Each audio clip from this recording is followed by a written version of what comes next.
and welcome back to my channel. I have to change the battery. Hi friends and welcome back to my channel.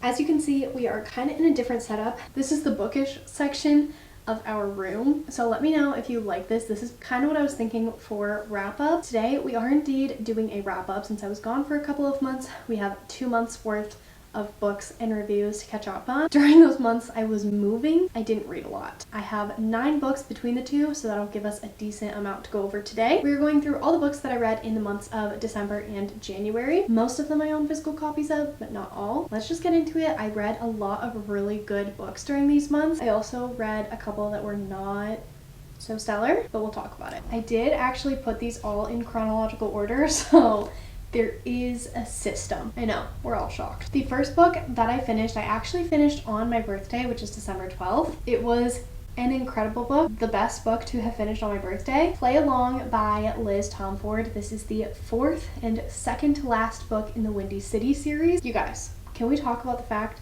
that I read an entire series in 3 months? Not that it was a long series, like, it's only 4 books and it's a romance series, so they go pretty quick. I'm notorious for not finishing series, so the fact that I finished this last year, so proud of myself. Heavily applauding Liz Tomford for her ability to not just write a good romance, but write an impeccable romance series. Yes, they're interconnected standalones, but they're so interconnected and it's very much a series. Can you read these on their own? Absolutely. You don't have to read them in order, but I think you would be doing a disservice to yourself and to the series if you didn't. The first book is Mile High. Some people skip that one. I personally really liked it. It was one of my favorites in the series. I feel like each book just builds on top of the other in the elements of found family, laying the groundwork for the next characters' books. So in this particular instance, in Caught Up, we saw a lot of Isaiah and Kennedy flirting and their banter. It was just the perfect layup.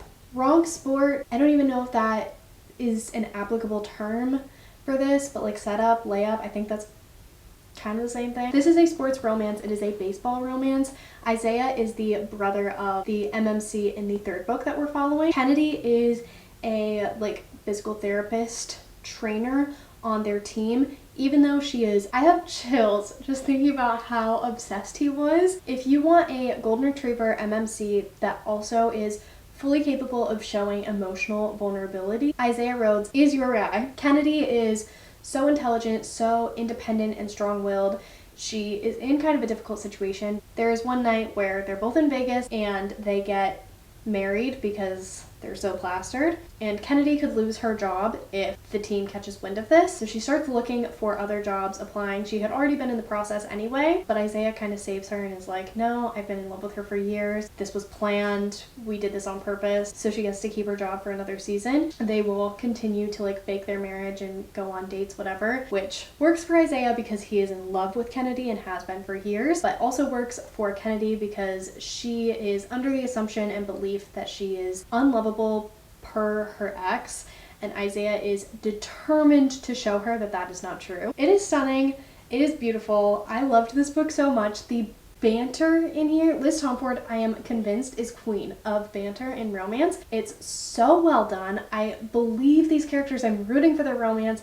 I understand why they want to be together and why the author wants them to be together. They're so complementary. It's just so well done. So I gave this a either 4.5 or 4.75. It's, like I said, one of my favorites in the series, my personal favorite, but I know it's everyone else's. I could yap about that book and that series forever. Moving on, the next book that I read a couple of holiday books to kind of get myself in the holiday spirit, and one of them was one of the book of the month books that I had gotten in the month of December because I had seen everyone and their mother raving about it. Most Wonderful Crime of the Year by Allie Carter. If you like the movie Knives Out, this is the perfect holiday book for you. It's essentially Knives Out meets a Christmas rom-com. We are following 2 authors who kind of don't like each other. He is under the assumption that they're just bantering and having a good time. She genuinely doesn't like him, but he doesn't understand why. Another, he's been in love with her for years. That trope never gets old. They are sent to this really, really well-known mystery author's house around Christmas time. The author goes missing and they have to find her. They are realizing that maybe there's foul play. I think there might also also be a prize. I don't fully remember because I read this book so quickly. The audiobook is so well done. If you want to listen to it and get like the most out of your reading experience, highly recommend the audiobook. That is essentially what this one is about. It's really short, so I don't want to tell you too much about it, but the pining, the banter, he has been in love with her for years, like it is so good. Add in Knives Out and the fact that they're both writers, like it is the perfect Christmas rom-com, and I would be shocked if I don't read it during future holiday seasons because it is just that good and like so cozy. It's perfect. It has my whole heart. Plus the mystery was like well done and entertaining. It's wonderful. I love a good romantic suspense, even though I don't read them often because I don't really know any good ones. If you have good romantic suspense recommendations, let me know. Loved this one. I think I gave this a 4.25 out of 5 stars. Also really short chapters and like interviews spaced without, so it's got like some mixed media. Then I had a little bit of a flop, but I still have good memories attached to it. I'm not going to talk about it too much because I do have a full video on it. I'll have it linked below. But the next book that I read, I buddy read with Stasia and Rylan for a Bookmas video, and that is none other than The Christmas Tree Farm by Lori Gilmore.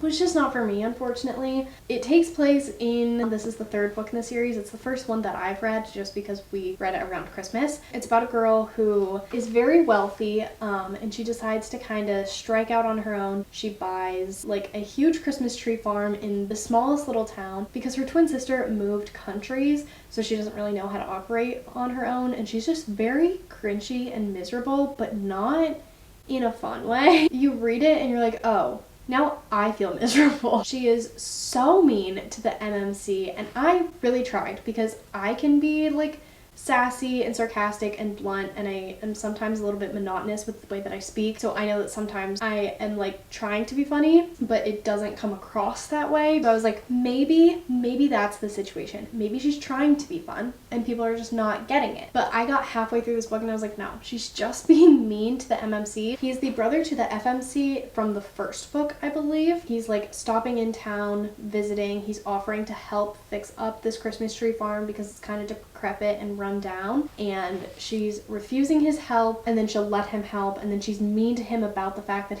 it's just like, what? Say thank you?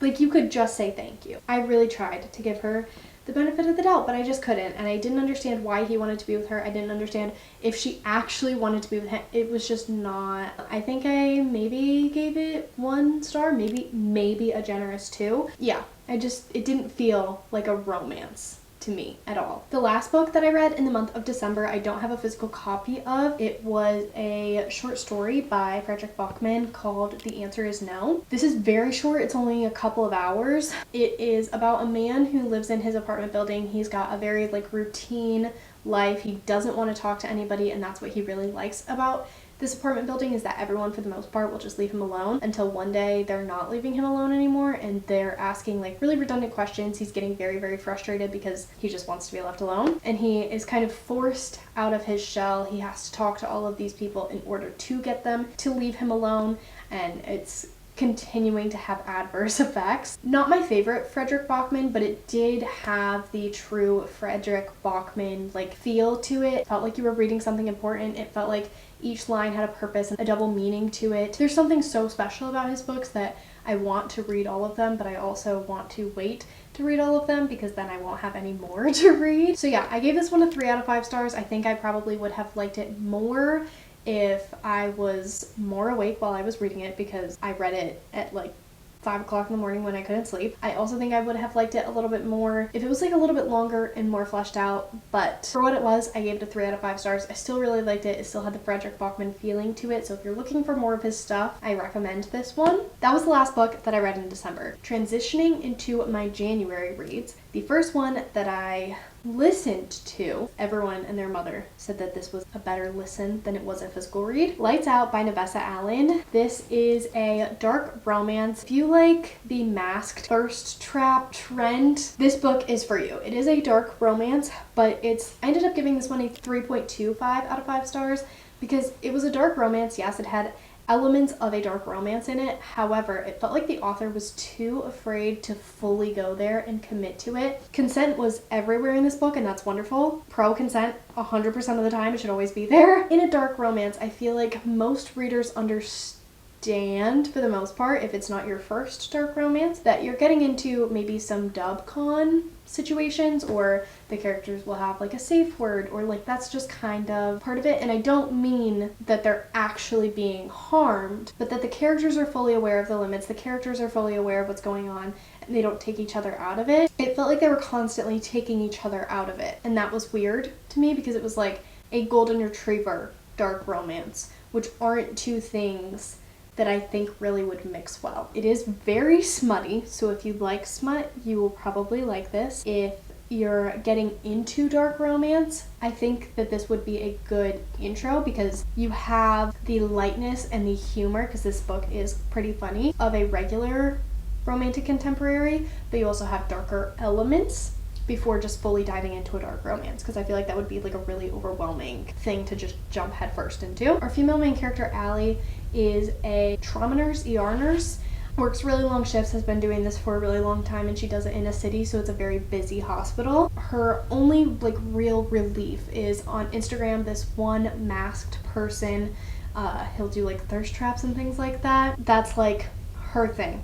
She'll go on Instagram and just like debrief for a little while. He is actually the roommate of a guy that she was hooking up with at the very beginning of the book, and they kind of meet in person that way, and he thought that she was really beautiful, and then he is also a hacker, so he's able to like go through his comments, and he has a camera set up in her bedroom. He's able to hack the cameras at the hospital, like a lot, fully monitoring her every move, but she's kind of into it. And then some other things start happening where it's like a mystery is in there as well. At the end of this one, we do get introduced to the MMC for the next book, and that person is in the mafia. That's intriguing to me, so I do think I will end up picking up the second one, but I don't have like very high expectations for it. It wasn't a bad book, I just don't know that it was necessarily for me, but I am so glad that it has found its audience. I think if you're, like I mentioned, trying to get into dark romance, this would be a really good place to start. The second book that I finished in the month of January was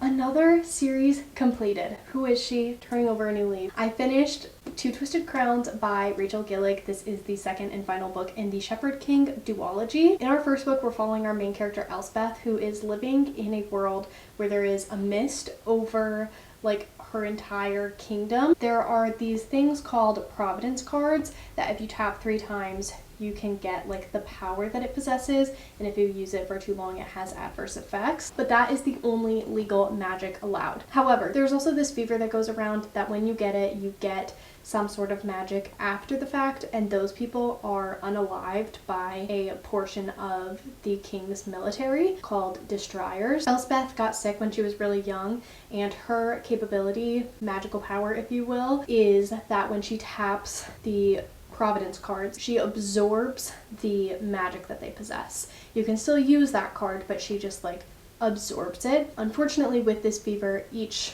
magic that people have is also a degeneration, so the more you use it, the faster you die. Elspeth has hidden this from everyone for such a long time, including most of her family, if not all of her family, and one day she meets a destroyer named Raven, who is the captain of the destroyer. He's like the first hand to the king, who hates all magic that he cannot control, and Elspeth and Raven team up to collect all of these cards to help defeat the mist and the fever. There's a lot going on, a lot of politics, but it is a romantasy series. It is so well done. I really enjoyed the first book.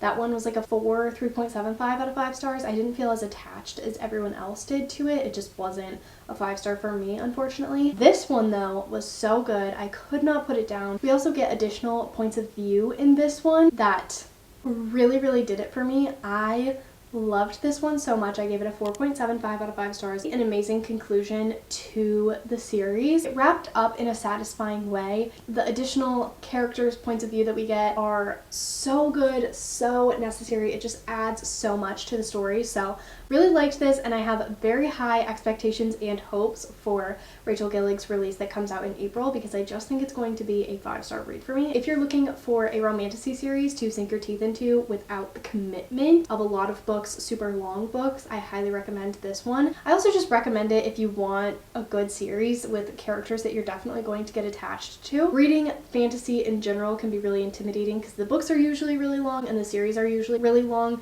The first book I believe is around 400 pages. This one is around 500 pages, which this is like pretty short and they go really quick. You guys are going to be so proud of me and all the series that I'm finishing or continuing on, because I continued on with another series, and that is the Chestnut Spring series, which I read the first book, Flawless, almost a year ago, which I don't want to talk about it, that was so long ago, and I'm so happy to be back in this small town. I picked up Heartless by Elsie Silver. This one is a cowboy romance. We are following Willa and Cade. Cade is the oldest Eaton brother, and we're following like all of the Eaton brothers in this series, and Willa is the female main character from the first book's best friend. Cade is a single dad with a 5-year-old son named Luke. His mom is completely out of the picture, and Cade needs some additional help. He needs a nanny for the summer, but he's very, very picky over his son, especially because a lot of the women in town want to nanny for him just to get to Cade and like go on a date with him, because he's kind of rough around the edges, but everyone kind of swoons over him. Enter Willa,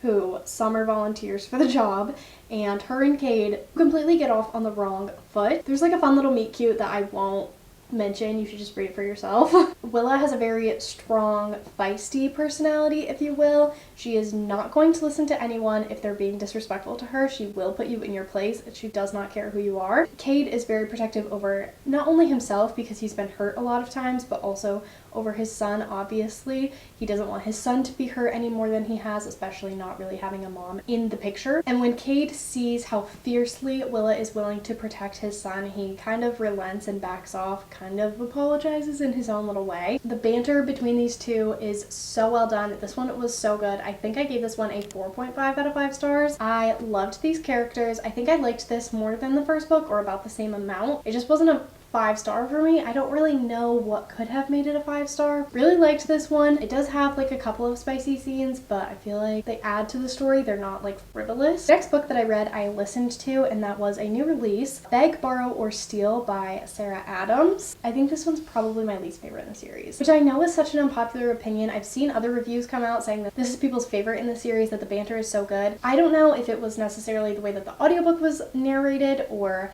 just me, but I felt like at the beginning of this book, these characters felt very juvenile, very young. The banter didn't feel realistic or like real banter. It felt like very middle school play yard to me. It really, really took me out of the story, and the beginning for me kind of started at like a 2-star. By the end, we did see a lot of character growth. I haven't given you a synopsis. This is another small town romance. It is the 3rd book in the When in Rome series. We are following the male main character from the first book's sisters, and we are following Emily in this one, who is really type A. She's the oldest sister. Noah is her older brother, but she felt when her parents passed that she really had to take care of everyone. Everyone really relied on her, and she regulated herself and her emotions by regulating other people's issues, specifically her siblings. But now all of her siblings seem to be in a place where they don't really need her, and she's feeling really lost. They also recently lost their grandma, who she was really, really close with, and she's struggling with accepting the fact that she's grieving that as much as she is, as heavily as she is. Enter Jack, who is her longtime nemesis since college.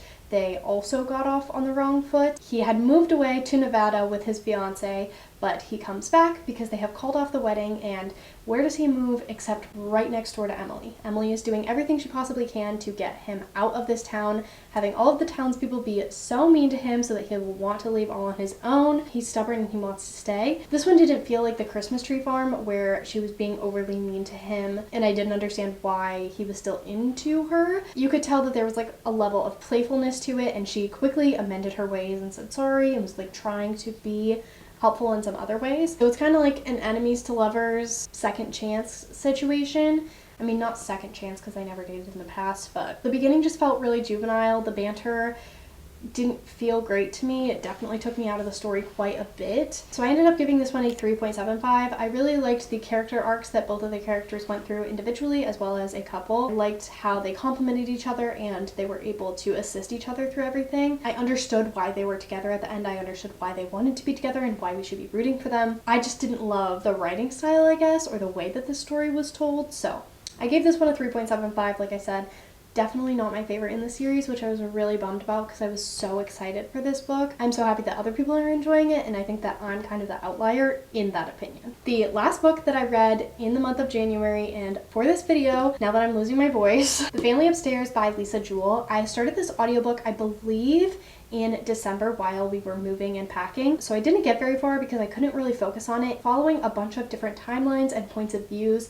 And so I felt like I really needed to focus in order to be able to follow along, at least listening to the audiobook. I couldn't be as scatterbrained with like a mental checklist like I was while we were moving. We were doing some live sprints and I had like a little book nook to put together. While I was building that, I turned this audiobook on and oh my goodness, I was so locked in, so immersed in the story. I could much better follow along each person's storyline, and seeing how they were all going to converge together was so much fun. I think if you liked Good Bad Girl but wanted something a little bit grittier, you would really, really like this book. I don't want to say too much because I don't want to give any of the twists away. I think that finding out each piece of information as you go was a lot of fun. We're following one character who, on her 25th birthday, because she was adopted, finds out that she has actually inherited from her birth family a house and a bunch of money and all of this stuff. And then we are also following a family who is going through some really, really weird things. And then we're following this woman who is a single mom with her 2 kids, a violinist, and she's traveling, trying to make her way back to London. She's in France. We don't know why she's in France, but we also don't know why she's trying to go back to England, but she desperately needs to go to England. All 3 of those stories are somehow connected. Very, very interesting. The characters are like very nuanced and morally gray, some of them. It was just so well done. I cannot wait to read more Lisa Jewell. I'm really, really enjoying her books as of late, and there is a sequel to this one, which I have a hold out for on Libby, so as soon as it comes in, I will be listening to that because this was just so good. I was so obsessed, and I honestly think that the audiobook was also really well done. Those were all of the books that I read in the months of December and January. I had pretty decent reading months in both of those in terms of quality, which I keep trying to remind myself is what matters most. Let me know what your favorite books were that you read in those months, or what your worst books were if you feel like venting in the comments. And also if you guys like this setup or if I need to switch it up a little bit, because I really like the idea of filming my wrap-ups here, but maybe I need to adjust the angle. So you guys will have to let me know. But my voice is raspy, so I'm gonna go. I love you guys so much. Thank you guys so much for watching. I hope that you guys enjoyed this video. I hope you're doing well, reading, mentally, and otherwise. And I really hope to see you all in my next video very, very soon. Bye, guys.